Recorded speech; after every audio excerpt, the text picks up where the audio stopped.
قرآن مجید برہان رشید کی آیات کو امت کے سامنے بیان کرتے ہوئے اس بات کو واضح کر دیا ہے کہ بندہ مومن کے نیک عقائد میں سے ایک عقیدہ یہ ہے کہ موت برحق ہے، موت سے کسی بندے کو فرار نہیں ہے۔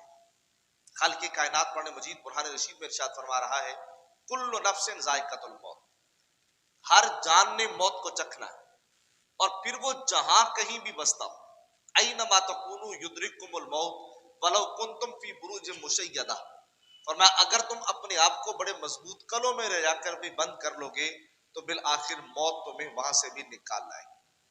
اور یہ بھی ایک اٹل حقیقت ہے کہ موت نہ تو ایک لمحہ پہلے آتی ہے اور نہ ہی ایک لمحہ بعد آتی ہے، لیکن اس عقیدے کے ساتھ کہ موت برحق ہے، وقت معین ہے، جگہ معین ہے، تو اس بات کا خیال اور لحاظ ہم نے خود رکھنا ہے کہ ہم اس بات کا خوف اپنی ذات پہ طاری رکھے کہ موت جب بھی آئے تو ہم اس وقت اچھی کیفیت میں۔ اور دیکھیے ہمیں تو نہیں پتا کہ موت کب آئے گی، یہ تو کسی بندے کو بھی نہیں پتا، تو اصول اور ضابطہ دے دیا گیا کہ تو نے اس بات سے فکر مند رہنا ہے کہ جب میری موت آئے تو اس وقت میری حالت اچھی۔ اور حضور علیہ السلام کی حدیث پاک سنیے گا، اپنے اصحاب کے اندر حضور نے بڑے فکر مند دانا لہجے کے اندر فرمایا تھا میری امت پر ایک وقت آئے گا کہ میری امت ذلیل و خوار ہو جائے گی۔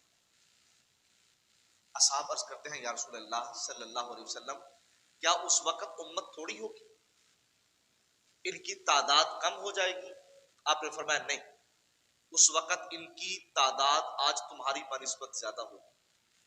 یا رسول اللہ صلی اللہ علیہ وسلم ارشاد فرمائیے کیا اس وقت اس قوم پر فاقے ہوں گے، قحط کا زمانہ گزر رہا ہوگا، مال کی فراوانی نہیں ہوگی؟ آپ نے فرمایا نہیں، جب امت ذلیل و رسوا ہوگی اس وقت آج کی بنسبت امت پر رزق کی بہت زیادہ فراوانی بھی ہوگی۔ اصحاب عرض کرتے ہیں یا رسول اللہ ذلت کی تو یہ دو ہی وجہ ہے، یا انسان تھوڑے ہی تعداد کے اندر ہو یا پھر قحط زدہ ہو، بھوک کے مارے ہوئے ہوں۔ آپ نے ارشاد فرما دیا تعداد بھی زیادہ ہوگی، رزق کی فراوانی بھی بہت ہوگی، تو پھر ذلت کی وجہ کیا ہے؟ آپ نے فرمایا اس وقت وہ لوگ موت کا خوف رکھیں گے اور دنیا سے محبت کریں گے، موت کا خوف رکھیں گے، دنیا سے محبت کریں گے۔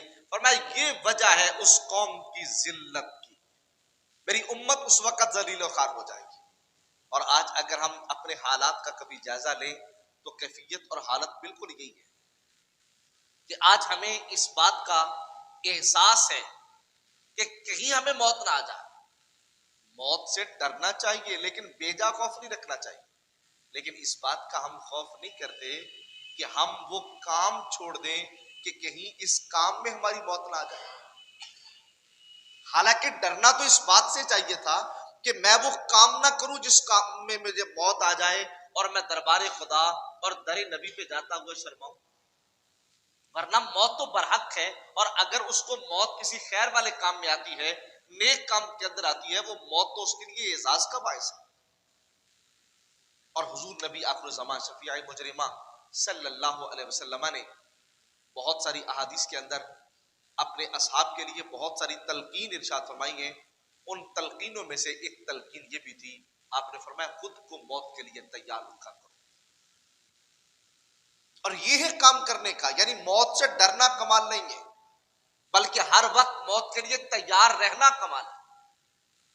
ایسا نہ ہو کہ موت کا وقت آ جائے اور انسان کے دل میں حسرت ہو میں یہ بھی کام کر لوں، میں یہ بھی کام کر لوں، میں یہ بھی کام کر لوں۔ احیاء العلوم کے اندر امام غزالی رحمۃ اللہ علیہ نے ایک بادشاہ کا واقعہ نقل کیا، کہا وہ گھر سے بڑا تیار ہو کے متکبرانہ لہجے کے اندر اپنی سواری پہ بیٹھا اور سفر کے لیے نکلا۔ روڈ پہ راستے پہ چلا ہی تھا کہ آگے سے ایک مسافر آیا جو بظاہر بدحال تھا، تو اس نے آ کر اس بادشاہ کے سواری کی لگام کو پکڑ لیا۔ بادشاہ نے پوچھا کیا وجہ ہے؟ کہا مجھے تجھ سے ایک کام ہے۔ اس نے کہا چھوڑ کام ہے تو ادھر آنا، میرے محل کے اندر بات کریں گے۔ کہا نہیں ادھر ہی کام۔ کہا اچھا ٹھہر مجھے نیچے آنے دے. کہا نہیں اتنا بھی وقت نہیں ہے میں تجھے نیچے اترنے. اس نے کہا بول پھر کیا کام ہے. کہا کان ذرا ادھر نیچے کر. اس نے کان نیچے کیا تو وہ جو بظاہر خستہ حالت کے اندر شخص تھا نا, اس نے بادشاہ کے کان میں کہا حضرت میں کوئی بیکاری نہیں, میں کوئی سوالی نہیں, میں کوئی مانگنے والا نہیں ہوں. کہا میرا تجھ سے کام یہ ہے کہ میں موت کا فرشتہ ہوں اور آپ کی موت کا وقت آ گیا اور مجھے آرڈر ہے میں نے آپ کی روح قبض کرنی ہے. روتے ہوئے بادشاہ چلاتے ہوئے کہنے لگا اتنا سا ٹائم دے دو میں گھر چلا جاؤں, اپنے بچوں کو الوداع کہہ لوں, کوئی میں نیکی کر سکوں. تو موت کے فرشتے نے کہا بہت عرصہ بیت گیا, بہت مہلت دی ہے ہم نے تجھے اور بڑا ٹائم دیا گیا تجھے. ابھی ایک لمحہ پہلے تو تیرا لہجہ اور تھا, اب یوں ہی پتا چلا یہ موت کا فرشتہ ہے تو تیرا انداز بدل گیا. تو کہا اب اسی لہجے میں کلام کرنا جیسے پہلے لہجے میں کلام کرتا تھا. تو اب اس کا چونکہ لہجہ بدل چکا تھا, پتا چل گیا یہ موت کا فرشتہ ہے. تو کہا صرف ایک بار مجھے مہلت دے دے, میں پلٹ کر اپنے محل تک چلا جاؤں. تو موت کے فرشتے نے کہا محل تو بہت دور ہے, تو یہاں سے ایک قدم بھی نہیں اٹھا سکتا.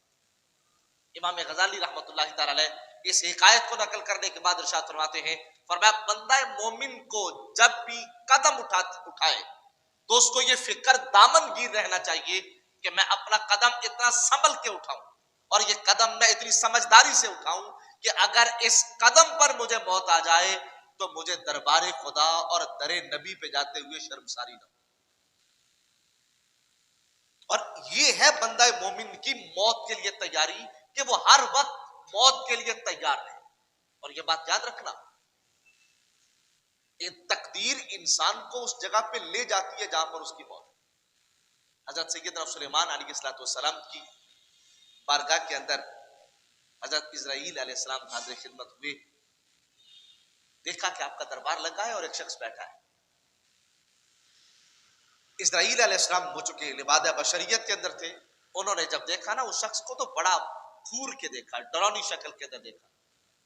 تو وہ شخص ڈرا اور ڈر کے جا کے حضرت سلیمان کی بارگاہ میں عرض کرنے لگا کہ یہ شخص مجھے بڑا گھور کے دیکھ رہا ہے, آپ مجھے پناہ عطا کریں. آپ نے فرمایا کیا پناہ لینا چاہتا ہے؟ کہا آپ ہوا کو حکم فرمائیں کہ مجھے یہاں سے اٹھائے اور میرے علاقے میں پہنچا دیں. ہوا نے اٹھایا, علاقے میں پہنچا دیا. چند لمحوں کے بعد حضرت اسرائیل دوبارہ حاضر خدمت. سلیمان علیہ السلام نے پوچھا بھئی بتاؤ اس بندے کی طرف اتنا وہ ترچھی نظروں سے کیوں دیکھتے تھے, اس کو ڈراتے کس لیے تھے, خوف زدہ کیوں کرتے تھے؟ کہا حضور بس وجہ یہی تھی کہ میرے پاس اس کی موت کا پیغام آیا تھا, جگہ معین تھی, جبکہ میں آپ کی بارگاہ میں حاضر خدمت ہوا تو وہ آپ کے پاس بیٹھا تھا. میرے پاس تو اس کی موت لکھی تھی کہ ہند کے اندر آنی ہے, یعنی ہندوستان کے اندر موت آنی ہے, اور کہا یہ تو بہت دور بیٹھا تھا اور میں دیکھ رہا تھا وقت معین ہے, جگہ معین ہے, بیٹھا بڑی بارگاہ کے اندر ہے تو کیا بنے گا. تو کہا بس پھر میں نے اپنی ڈرونی شکل کو اس کے سامنے کیا, آپ کی بارگاہ کے اندر آ کر اس نے استفسار کیا اور آپ نے ہوا کو حکم پہنچایا, وہ ہند میں پہنچ گیا اور ہم نے اس کے اوپر موت کا وعدہ پورا کر دیا. بھائی اسباب انسان کو وہاں لے جاتے ہیں جہاں اس کی موت کا جو ہے وہ وقت معین ہے اور جگہ معین ہے, لیکن کمال یہ ہے کہ ہم اس موت کا سبب بنتے وقت دیکھیں کہ آیا یہ اس موت کی اچھی موت کا سبب ہے یا میرے لیے بری موت کا سبب ہے. مطلب یہ ہے کہ اگر ہم اپنے گھر سے نکلتے ہیں تو ہم ایک لمحہ کے لیے سوچیں, اگر تو اچھے کام کے لیے نکل رہے ہیں, راستے میں موت آ گئی تو ہمارے لیے خیر ہی ہے. مثال کے طور پہ حج کا موقع تھا, ایک شخص نے احرام باندھا ہوا ہے, وہ دنیا سے رخصت ہو گئے, فوت ہو گئے. سے ابھی رسول بارگاہ نبوی کے اندر عرض کیا گیا حضور ان کا وصال ہو گیا تو حکم کیا ہے؟ آپ نے فرمایا ان کو دفن کرو اور ان کا سر نہ ڈھانپنا. یہ جس احرام کے اندر لپٹے ہیں نا اسی کے ساتھ ان کو دفن کر دو, ان کا سر نہ ڈھانپنا. حضور یہ مردہ ہے, مردے کے لیے تو باقاعدہ کفن کی پوزیشن ہوتی ہے. آپ نے فرمایا یہ احرام کی حالت میں گیا ہے تو کل بروز قیامت اپنی قبر سے یہ تلبیہ کہتے ہوئے اٹھے گا, یعنی لبیک اللہم لبیک پڑھتا وہ اٹھے گا. اب اس حدیث پاک سے یہ بات سمجھ آ جاتی ہے کہ انسان اگر کسی اچھے کام کے اندر اس کی موت آ رہی ہے تو اس کا مطلب یہ ہے کہ اب اس کے لیے یہ بات جاننا بہت آسان ہو گئی کہ اللہ تعالیٰ نے اس کو خیر والی موت عطا کی. اور اس لیے میرا کر فرمایا مم مات علی شیء بعثہ اللہ علیہ، کہ جس بندے کو جس کام میں موت آتی ہے تو کل بروز قیامت اس بندے کو اسی حالت میں اٹھایا جاتا ہے. اس لیے امام الانبیاء صلی اللہ علیہ وسلم نے ارشاد فرمایا اگر کسی شخص کو طلب علم کے اندر موت آ جائے اللہ درجہ شہادت عطا کر دیتا ہے. اگر کسی کو نیک کام کے اندر موت آتی ہے تو وہ مر جاتا ہے لیکن اعمال کا سلسلہ اس کا جاری رہتا ہے. لیکن اگر خدا نخواستہ وہ کسی ایسے کام کے اندر مصروف ہو کر فوت ہوا، ایسے کام کے اندر مگن ہو کر اور محب ہو کر وہ فوت ہوا کہ جو کام اللہ رسول کی طرف سے منع کرتا تھا، تو پھر اس کا مطلب یہ ہے کہ وہ بری موت کو سینے سے لگا ہے. اس کی میں مثال عرض کر دیتا ہوں. ایک بندہ ڈکیتی کرتے ہوئے مارا جاتا ہے، حکم شرعی یہ ہے کہ اس بندے کا نماز جنازہ نہ پڑھا جائے، اس کا جنازہ نہ پڑھا جائے. کیوں؟ حدیث شریف کا مفہوم ہے، آپ نے ارشاد فرمایا کہ جو بندہ ڈکیتی کرتا ہے تو ڈکیتی کرتے وقت اس کا ایمان اس سے نکل جاتا ہے. ایک شخص بدکاری کرتا ہے، زنا کرتا ہے، کہا جب وہ بدکاری کرتا ہے تو اس کا ایمان اس سے جدا ہو جاتا ہے. اب دیکھیے جب وہ اس حال میں ہے کہ اس کا ایمان اس سے جدا ہو گیا، اگر اس حال میں اسے موت آ گئی تو مانا کیا نکلا کہ اب اس نے بری موت کا سبب خود پیدا کیا اور پھر اس کی بنا پر وہ اچھی موت کی بجائے وہ بری موت کی طرف خود کو لے کے چلا. اور اس کے لیے ہمیں کرنا کیا ہے؟ اپنی زندگی کے اندر اس بات کو لازم کریں کہ ہم کبھی بھی کوئی بھی کام کرتے وقت اس بات کو نہیں بھلائیں گے کہ اس کام میں اگر میری موت آ گئی تو اللہ کی بارگاہ میں جا کے میں نے حساب کیا.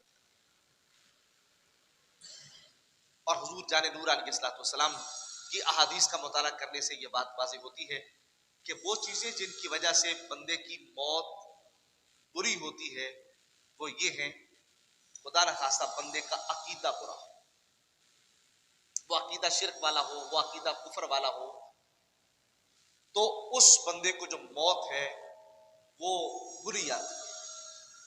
اور اگر ایسا شخص ہے جو بدعمالیوں کے اندر مصروف ہے اور توبہ نہیں کرتا، اس بندے کی موت بری آتی ہے.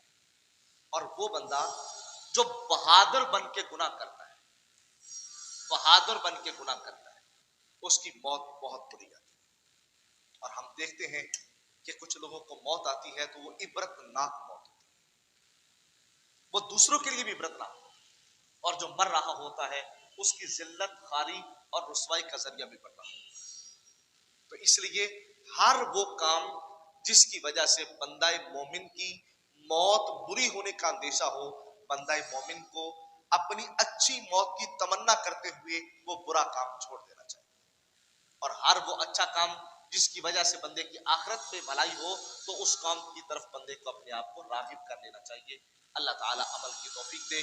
وآخر دعوانا الحمدللہ رب العالمین.